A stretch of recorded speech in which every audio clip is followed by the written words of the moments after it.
Bismillah, isku soo noqdo wanaagsan. Muuqaalkan kooban waxaan rabaa inaan kuu tuso sida fudud ee aad ku dami karto laptop-kaaga. Fadlan, haddii ay tahay markii kugu horeysay channelkan ku soo gaara subscribe si aad u hesho cashiro kooban oo muhiim ah. Like-tan waa inoo muhiim si aan u helno asxaab adigoo kala mahadsanid. Aan gudaha u galno. Haddii aad ku dami jirto laptop-kaaga inaad dhahdo start menu kadib aad ka xulato power kadib aad dhahdo shutdown, markaas waxaa ku dami jiray laptop-kaaga. waana wadada ugu badan ee aan isticmaalno marka ay daminayno laptop-keena. Sidoo kale waxaa jirto jid kale oo lagu damiyo laptop-ka, waana inagoo adeegsanayno qaabka shortcut-ka. waxaan leenahay alt F4 kadib waxay noo soo bixi doonto daaqadan. meesha ayay noogu jirtaa wixii aan raadinaynay oo ah shutdown, ama haddii aad uga baahan tahay start, sleep, sign out, switch user. markii aad doorato midkaad uga baahan tahay kadib waxaad leedahay okay. haddii aad shutdown xulato oo okay dhahdo waxaa ku dami doona laptop-kaaga.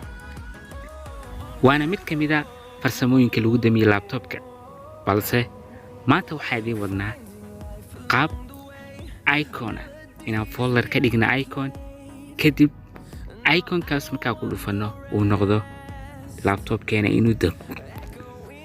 marka aan sameyno iconkaas, marka hore aan dhahno refresh, kadib aan sameyno iconkaas new aan ka xulano, kadib aan ku dhufano shortcut,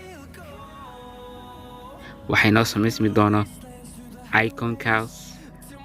kadib meeshan waxaa ku qori doonaa qoraalka meesha inoogu qoran oo ah shutdown slash,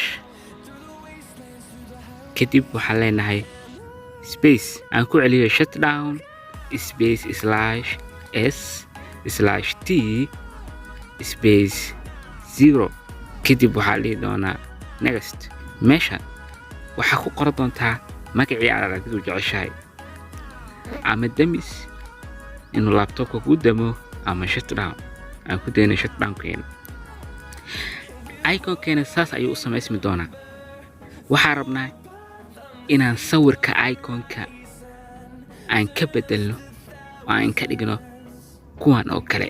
haddii ahaan lahayd PC-geena ama midka ay ku qoran tahay Mr. Abdullah, sawirkaas oo kale si aan u saarno waxaan leenahay right click properties, kadib aan ka sii xulano meeshan sawiradan inoogu jiro.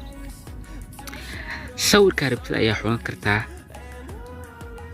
oo aad adigu jeceshahay.